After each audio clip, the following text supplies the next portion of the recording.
എന്ത് കണ്ണിക്കെന്നെ കാണാൻ പേര് പറഞ്ഞെടുക്ക്. കയ്യില് ചന്ദ്രി. അതന്നെ കയ്യിലല്ലേ. ആ ഇത് അമ്മൂൻ്റെ കാര്യമായ സുഹൃത്താണ് ചന്ദ്രേച്ചി. പിന്നെ നമുക്ക് ഭയങ്കര ഇഷ്ടമാണ് അവരോട്. അവർ കാണുകയും അവരോട് വർത്താനം പറയുകയെല്ലാം ചെയ്യുന്നത്. എന്നോട് അങ്ങനെ എപ്പം പറയും, ആരുമില്ല എൻ്റെ ചന്ദ്രേച്ചി ഉണ്ടാവും എന്നെ ഇടക്കിടക്ക് കാണുമെന്ന്. നിങ്ങൾ ആ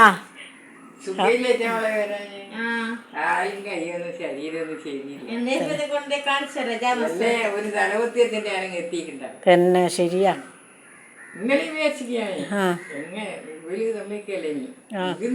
അത് ശരി തന്നെയാ. അല്ല ഞാൻ നിങ്ങളോട് പറഞ്ഞില്ലേ ചന്ദ്രേട്ടനെ വിളിച്ചാൽ ഓട്ടോറിക്ഷക്ക് നിങ്ങൾ അങ്ങോട്ടാക്കി തരുമെന്ന്. അടം വരെ വന്നാൽ ഈ ഓട്ടോറിക്ഷ തന്നെ ഇങ്ങോട്ട് പോന്നൂടെ? അമ്മ എന്തൊക്കെ വർത്താനം പറഞ്ഞു എനിക്ക് കണ്ട സന്തോഷത്തിലാ. എന്തെല്ലാം ഫ്രണ്ട് വിശേഷം?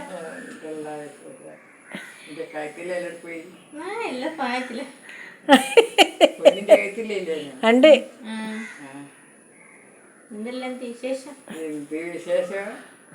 ചിന്നങ്ങോട്ട് എന്നെ അങ്ങോട്ട് പോകണം. ഞാൻ ചിന്ന വീടിയൊന്നും വേണ്ട, അടിമായി കൊടുക്കും ഭക്ഷണം.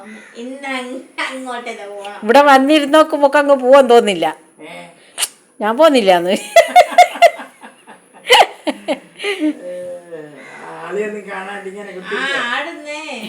ആടെ തീരെ ആളില്ല. നമുക്ക് ഇങ്ങനെ ആരെയും കാണായിട്ട് നിങ്ങളെയൊന്നും കാണുന്നില്ലല്ലോ.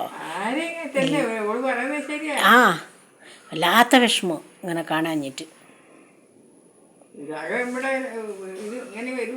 ആ ഇന്ന് പിന്നെ മണ്ണിറക്കുന്നോണ്ട് ഇന്നലെ വന്നിനി. എന്നിട്ട് കുറച്ചങ്ങ് ഇറക്കിയാലോ എന്തോ പറഞ്ഞിട്ട് പോയതാ. നാളെ വരും. അമ്മു പിന്നെ 2 ദിവസം മുമ്പേ ആരോടോ ചോദിച്ചില്ല അമ്മു. അതാരാ എന്നോട് ഇനി ചോദിച്ചേ നിങ്ങൾ ചന്ദ്രേച്ചിനെ കാണലുണ്ടോന്ന്? ആര് വന്നേരോളി? ആരോ പുരയിൽ വന്നേരോളി ചോദിച്ചിക്ക് ചന്ദ്രേച്ചിനെ കാണലുണ്ടോന്ന്. ഇല്ല ഇല്ല. മുറിച്ച ചായ കൊണ്ടോ കൊടുത്തിയാ.